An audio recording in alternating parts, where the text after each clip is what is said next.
The rain was a relentless drum solo against the roof of my old Honda Civic. I'd been sitting in the Dunkin' Donuts parking lot for 20 minutes, the ghost of a blueberry muffin crumbling on the passenger seat, steeling myself for the task ahead. My dad, Walter Jenkins, a man who built backyard decks with the sturdy patience of an oak tree, had been off for months. Distracted, tired, jumpy when his phone buzzed. Mum, Eleanor, chalked it up to stress at the hardware store he managed. But at 22, with a freshly minted degree in digital media and a cynical eye honed by the internet, I sensed it was more. I'd come home to Maple Creek, Illinois, for a weekend, using the excuse of forgotten winter clothes. My real mission was reconnaissance. Dad had mumbled something about working late on the store's inventory that Friday night. A quick, discreet call to Mr. Henderson, his ancient and chatty boss, revealed the truth. Inventory? No, son, we closed up at 6. Walter's probably watching the game. The lie was a small,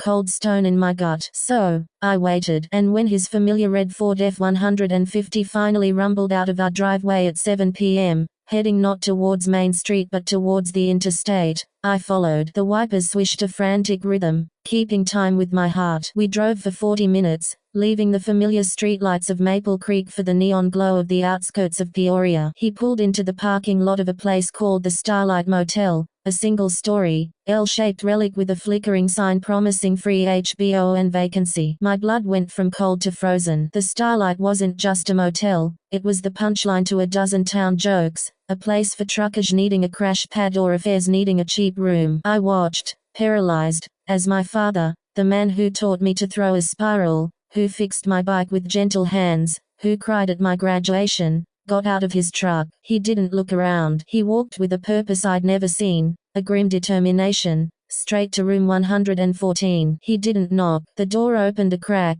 then swallowed him whole. The next 15 minutes were a blur of nausea and fractured thinking. Who was in there? Some woman from the store, a stranger from the internet. The solid foundation of my family, of my entire childhood, felt like it was turning to quicksand. I fumbled for my phone, my fingers slick with rain and sweat. I wasn't thinking about YouTube, or content, or anything but the desperate, angry need to know. To have proof. Maybe for Mum, maybe for myself. I opened my camera app, switched to video, and with a shaking hand, I began to record through the streaked windshield. It's 7:52 p.m., I whispered, my voice sounding alien to my own ears. I'm outside the Starlight Motel on Route 41. My dad, Walter Jenkins, just entered room 114. He told my mum he was working late. I zoomed in, the digital lens struggling in the low light, catching the stark number on the door, the drawn curtain. It felt sleazy, invasive, but the compulsion was too strong. I was about to cut the recording,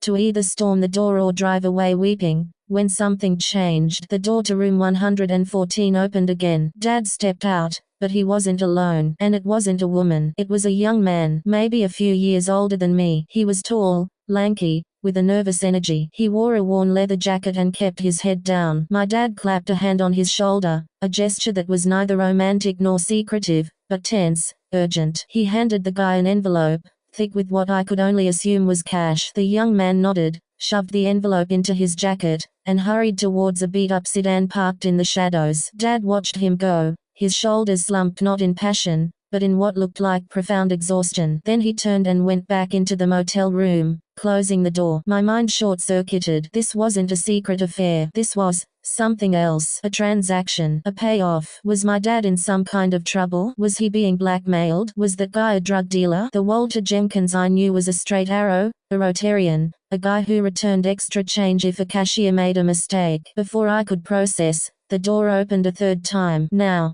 my dad emerged with someone else. An older man, maybe in his 60s, gaunt, with a cane. Dad was supporting him, carefully, gently, helping him navigate the step down from the room. They moved to Dad's truck. Dad opened the passenger door, helped the old man in, and carefully fastened his seatbelt. The care in the action was so familiar, so dad-like, it utterly broke my previous narrative. He closed the door, got in the driver's side, and they drove off, leaving room 114 empty and my world utterly upside down. I drove home in a silent daze, the video saved on my phone like a live grenade. I couldn't confront him. Not yet. The mystery had deepened, curdling my initial disgust into a churning anxiety. Over the next week, back in my apartment in the city, I became a digital detective. The video file sat untouched, but I dove into everything else. I searched local news for anything involving the Starlight Motel, Peoria, and my father's name. Nothing. I looked up the motel itself. It had a few minor police reports for disturbances over the years, nothing major. The break came from an unlikely source, social media. Using a hazy screenshot I'd managed to grab of the young man's face, I ran a reverse image search. It led me to a mostly dormant Instagram account. His name was Kyle Dawson. Scrolling through his posts, I found a 3-year-old photo of him with an older man. The caption read,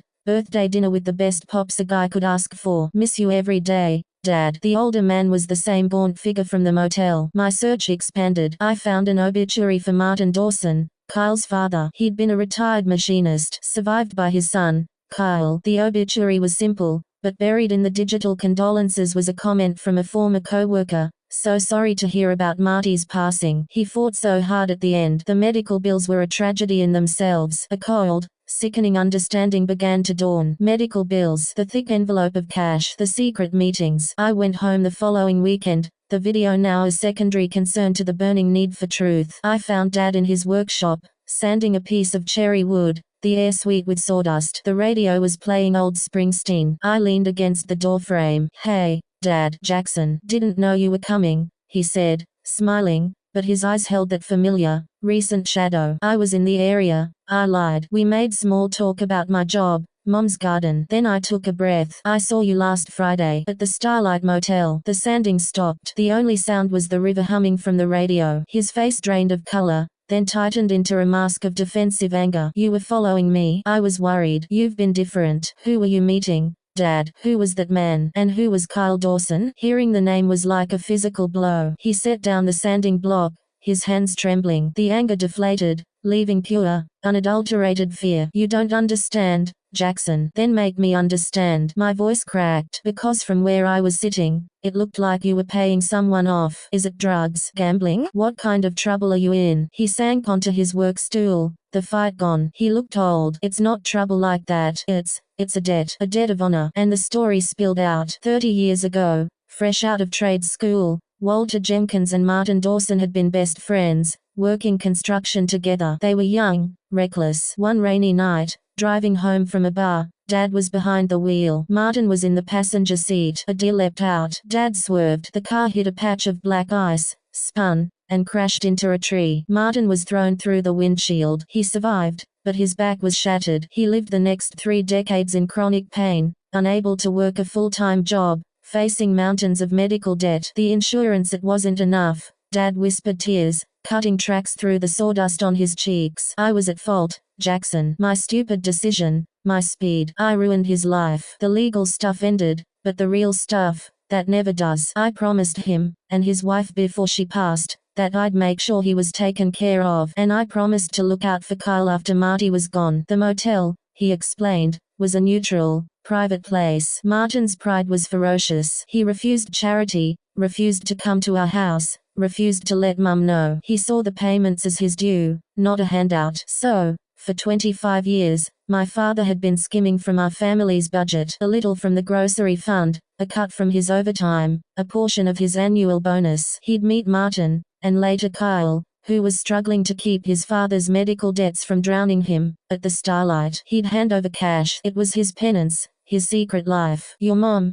he said, his voice breaking. "She'd see it as a betrayal, taking from our family to give to another. She wouldn't understand that it was for our family, for my soul, to be the man I promised I'd be after that crash. The guilt, it eats at you. It becomes a part of you. That's what I've been carrying, son. Not an affair, just the weight of a life I broke." I was silent, the weight of his truth settling on me, heavier than my own assumptions. I thought of my comfortable childhood, my college fund, the new bikes under Christmas trees, all of it existing alongside this other, shadow family we were supporting. The moral lines weren't clean. It was a betrayal of Mom's trust. It was also an act of profound, stubborn loyalty. "I have it on video," I said quietly. His head snapped up, terror fresh in his eyes. "Jackson, no, you can't. You'll destroy everything. Martin's memory, Kyle's privacy, your mother." "I'm not going to show Mum," I said, the decision forming as I spoke. "And I'm not going to post it online for clicks." The very idea now felt grotesque. "But,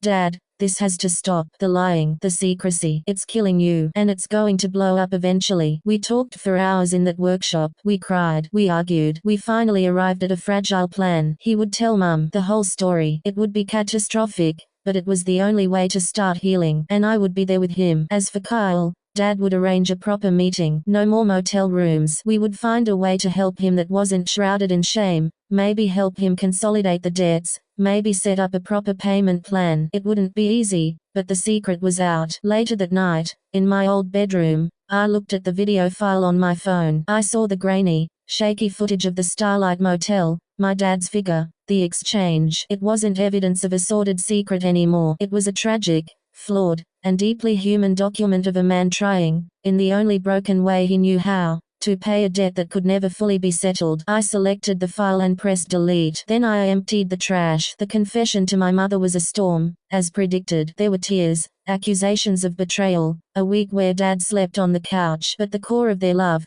built over 30 years, was strong. She was furious at the decades of deception, but, to my awe, she also understood the weight of the guilt. She'd known about the accident, of course, but never the financial and emotional aftermath. They started counseling. It was a long road. I met Kyle Dawson a month later at a quiet diner. He was wary, defensive, but when I explained I knew everything, and that we wanted to help him openly, not in the shadows, the guard dropped. He was just a guy who loved his dad, drowning in the financial aftermath of a long illness and an old tragedy. We didn't become best friends, but we forged a strained peace. I never made a YouTube video about it. The platform's guidelines emphasize privacy, avoiding the exploitation of personal tragedies for entertainment. My father's secret wasn't dirty, it was painfully human, a story of fault and forgiveness that belonged to us, not to an algorithm. The real story